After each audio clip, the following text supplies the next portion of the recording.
బులెటిన్లో breaking news చూస్తున్నాం. సౌదీలో ఘోర బస్సు ప్రమాదం జరిగింది. డీజిల్ ట్యాంకర్ ను బస్సు ఢీకొట్టింది. డీజిల్ ట్యాంకర్ పేలి 42 మంది భారతీయులు మృతి చెందారు. మృతుల్లో 20 మంది మహిళలు, 11 మంది చిన్నారులు ఉన్నారు.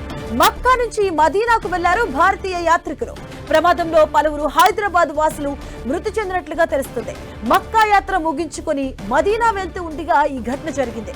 బదర్ మదీనా మధ్య ముఫరహత్ ప్రాంతంలో ఈ ఘటన చోటు చేసుకుంది. الله يبيض وجهه.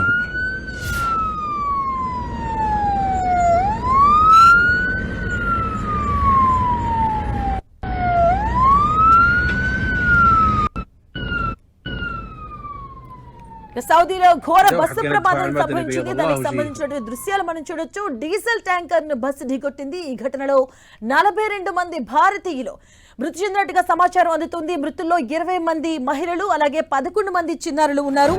మనం చూడొచ్చు, భారీగా విస్ఫోటనం చెందింది. అటువైపు డీజిల్ ట్యాంకర్ కారణంగా బస్సులో ఉన్నటువంటి 42 మంది కూడా పూర్తిగా మరణించారు, సజీవ దహనమయ్యారు. డీజిల్ ట్యాంకర్ పేలి 42 మంది భారతీయులు మృతి చెందారు. ఈ మృతుల్లో 20 మంది మహిళలు, అలాగే 11 మంది చిన్నారులు ఉన్నారు. వీరంతా మక్కా నుంచి మదీనాకు వెళ్తూ ఉండగా ఈ ఘటన చోటు చేసుకుంది. ఇదే అంశానికి సంబంధించిన పూర్తి అప్డేట్స్ మా కరెస్పాండెంట్ కిరణ్ అందిస్తారు. కిరణ్. మాధవి, సౌదీ అరేబియాలో ఘోర రోడ్డు ప్రమాదం చోటు చేసుకుంది. ఈ ప్రమాదంలో అటు ఇండియాకు సంబంధించిన 42 మంది చనిపోయినట్లుగా వార్తలు వస్తున్నాయి. ఇక ముఖ్యంగా తెలుగు రాష్ట్రాలకు సంబంధించి హైదరాబాద్కు సంబంధించిన వారి చాలా ఎక్కువ మంది ఉన్నట్లుగా మనకైతే కొంత ప్రాథమిక సమాచారం ఉంటుంది. ఇక అర్ధరాత్రి 1:42 ప్రాంతంలో కూడా ఈ ఘటన చోటు చేసుకున్నట్టు తెలుస్తుంది. ఇక మక్కా నుంచి కూడా వీరంతా అక్కడ ప్రార్థనలు ముగించుకొని తిరిగి మదీనాకి వెళ్తున్న క్రమంలో కూడా వారు ట్రావెల్ చేస్తున్న బస్సు డీజిల్ ట్యాంకర్ ఢీకొట్టడంతో ఈ దుర్ఘటన చోటు చేసుకున్నట్టు మనకైతే కొంత ప్రాథమిక సమాచారం ఉంటుంది. ముఖ్యంగా మనకు అందుతున్న సమాచారం ప్రకారం అయితే హైదరాబాద్ మల్లేపల్లిలోని ఇటు బజర్ఘట్ ప్రాంతానికి సంబంధించిన 16 మంది ఉన్నట్లుగా కొంత ప్రాథమిక సమాచారం ఉంది. వీరంతా కూడా ఉమ్రా ట్రావెల్ సంబంధించి కూడా ఇటు మక్కా వెళ్లేందుకు వారు ఫ్లైట్ బుక్ చేసుకున్నట్టుగా మనకైతే ప్రాథమిక సమాచారం. ఈ వార్త తెలుసుకున్న తర్వాత ఇండియన్ ఎంబసీతో పాటు ఇటు తెలంగాణకు సంబంధించిన ప్రభుత్వ యంత్రాంగం కూడా అలర్ట్ అయిన పరిస్థితి కనిపిస్తుంది. పూర్తి స్థాయిలో హైదరాబాద్కి సంబంధించిన వారు ఎంతమంది ఉన్నారు, ఏంటి వాళ్ళ వివరాలు తెలుసుకునే ప్రయత్నం కూడా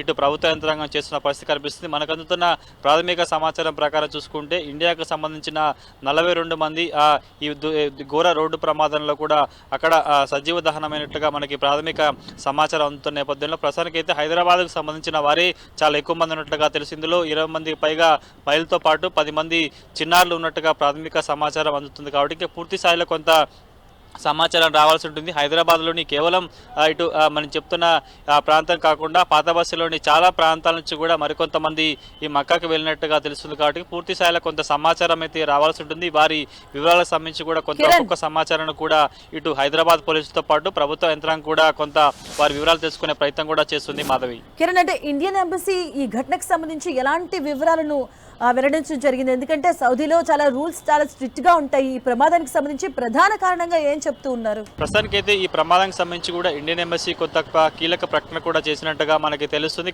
ముఖ్యంగా ఎందుకంటే ఇతర దేశాలతో పోల్చుకుంటే సౌదీకి వెళ్ళడం అనేది కొంత కష్టతరమైన అంశంగా మనం చెప్పాల్సి ఉంటుంది. కానీ ఇండియా నుంచి ముఖ్యంగా తెలుగు రాష్ట్ర సంబంధించి హైదరాబాద్ నుంచి కూడా ప్రతి ఏడాది కూడా కొన్ని వేల మంది హజ్ యాత్రకు వెళ్తున్న పరిస్థితి కనిపిస్తుంది. కాబట్టి పూర్తి స్థాయిలో ఈ ప్రమాదానికి సంబంధించి కూడా మనకు అందుతున్న ప్రాథమిక సమాచారం ప్రకారము ఈ ప్రయాణికులు ట్రావెల్ చేస్తున్న బస్సు డీజిల్ ట్యాంకర్ ఢీకొడుతుంటే ఈ దుర్ఘటన చోటు చేసుకున్నట్టుగా ప్రాథమిక సమాచారం ఉంటుంది. కాబట్టి పూర్తి స్థాయిలో ప్రమాదానికి దారితీసిన పరిణామాలు ఏంటి, ఈ ప్రయాణికులంతా ట్రావెల్ చేస్తున్న బస్సుకు సంబంధించి ఎక్కడ హైర్ చేసుకున్నారు, ఏంటి, దీనికి సంబంధించి పూర్తి స్థాయిలో వీరు ఇక్కడ ఎందుకంటే ఉమ్రా ట్రావెల్స్ నుంచి కూడా 16 మంది మల్లెపల్లిలోని బజర్ఘట్ ప్రాంతానికి సంబంధించిన వారు వెళ్ళినట్టుగా తెలుస్తుంది. కాబట్టి వీరి ప్రయాణానికి సంబంధించి ఫ్లైట్ టికెట్తో పాటు అక్కడ వివిధ సందర్శన ప్రాంతాలను సందర్శించేందుకు మొత్తం ఒకటే వారు అది ట్రావెల్ సంబంధించిన మేనేజ్ చేసినట్టుగా తెలుస్తుంది. కాబట్టి పూర్తి స్థాయిలో ప్రమాద ఘటనకు సంబంధించి కూడా కొంత మనకైతే ప్రాథమిక సమాచారం రావాల్సి ఉంటుంది.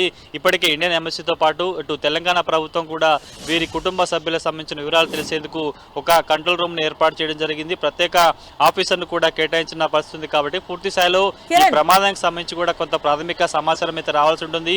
42 మంది సజీవ దహనమైనట్టుగా కొంత సమాచారం ఉంటుంది. మాధవి, అంటే ఈ ఘటన జరిగినప్పుడు ఎంతమంది ఆ బస్సులో ఉన్నారు, అలాగే హైదరాబాద్ వాసులు ముఖ్యంగా ఎంతమంది చనిపోయినట్టుగా తెలుస్తుంది? అసలు మనకు అందుతున్న ప్రాథమిక సమాచారం ప్రకారం అయితే వీరంతా కూడా హజ్ సంబంధించిన యాత్ర ముగించుకొని మదీనాకి వెళ్తున్నట్టుగా తెలుస్తుంది. బస్సులో సుమారుగా 42 మందికి పైగా ఉన్నట్లుగా తెలుస్తుంది. పురుషులు, మహిళలతో పాటు చిన్నారులు పెద్ద సంఖ్యలో ఉన్నట్లుగా మనకు ప్రాథమిక సమాచారం ఉంది. కాబట్టి కొంత వీరికి సంబంధించిన వివరాలు ఏంటి, ముఖ్యంగా నేను చెప్తున్నట్టు మల్లెపల్లి బజర్గఢ్ ప్రాంతానికి సంబంధించిన 16 మంది ఉమ్రా ట్రావెల్ సంబంధించి కూడా వీరు హజ్ యాత్రకు వెళ్ళినట్టు కొంత ప్రాథమిక సమాచారం అయితే ఇప్పటి వరకు వచ్చింది. కాబట్టి పూర్తి స్థాయిలో 42 మంది కేవలం తెలుగు రాష్ట్రాలకు సంబంధించి కూడా హైదరాబాద్ ప్రాంతానికి సంబంధించిన వారా, లేకపోతే దేశంలోని వివిధ ప్రాంతాలకు సంబంధించిన వారు ఉన్నారా లేరా అని కూడా కొంత ప్రాథమిక సమాచారం రావాల్సి ఉంటుంది.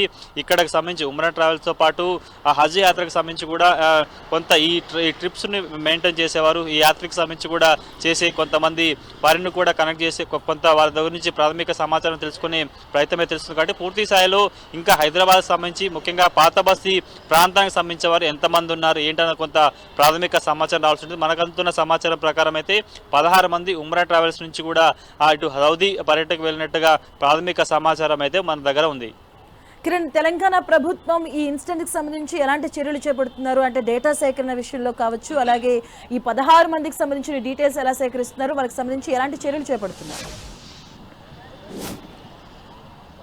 ఈ దుర్ఘటన చోటు చేసుకున్న తర్వాత కూడా తెలంగాణ ప్రభుత్వం ముఖ్యంగా సీఎం రేవంత్ రెడ్డి కూడా స్పందించడం అయితే జరిగింది. ఇక ఈ ప్రమాద వార్త తెలుసుకున్న తర్వాత కూడా ఇటు ప్రభుత్వాన్ని అలర్ట్ చేసిన పరిస్థితి కనిపిస్తుంది. ఎందుకంటే ఇండియన్ ఎంబసీ ద్వారా ముఖ్యంగా హైదరాబాద్కి సంబంధించిన వారు ఎంతమంది ఉన్నారు, ఇక ఈ ప్రాంతానికి సంబంధించి కాకుండా మిగతా రాష్ట్రాలకు సంబంధించిన ఎవరున్న వివరాలను కూడా ప్రాథమిక సమాచారాన్ని ఇండియన్ ఎంబసీ నుంచి కూడా తెలంగాణ ప్రభుత్వం సంబంధించిన ఉన్నతాధికారులు తెప్పించుకునే ప్రయత్నం చేసినట్లుగా తెలుస్తుంది. కాబట్టి పూర్తి స్థాయిలో పాత బస్తీకి సంబంధించిన వారు ముఖ్యంగా ఎంతమంది ఉన్నారు కూడా కొంత ప్రాథమిక సమాచారాన్ని తెలంగాణ ప్రభుత్వం సంబంధించిన ఉన్నతాధికారులు తెలుసుకున్న ప్రయత్నం చేస్తుంది. దీనికి సంబంధించి ప్రత్యేకంగా ఒక కంట్రోల్ రూమ్ని ఏర్పాటు చేశారు, ఒక ఉన్నతాధికారిని కూడా అపాయింట్ చేసినట్టు తెలుస్తుంది. కాబట్టి ఇంకా ఇప్పుడిప్పుడే కొంత వార్త తెలియడం, ఆ తర్వాత ముఖ్యంగా ఉమ్రాతో పాటు వివిధ రకాల సంబంధించిన ట్రావెల్స్ నుంచి కూడా వెళ్ళినట్టు తెలుస్తుంది. కాబట్టి పాత బస్సు సంబంధించిన వారే చాలా ఎక్కువ మంది ఉండి ఉంటారు. మనకు అందుతున్న సమాచారం ప్రకారం అయితే 20 నుంచి 30 మంది సంబంధించిన వారు ఎక్కువ పాత బస్సు హైదరాబాద్ ప్రాంతానికి సంబంధించిన వారే ఉన్నట్లుగా కొంత సమాచారం ఉంది. కాబట్టి ఆ వివరాలను కూడా తెలుసుకునే ప్రయత్నం చేస్తున్నారు. ఇక ఇక్కడ ట్రావెల్ సంబంధించి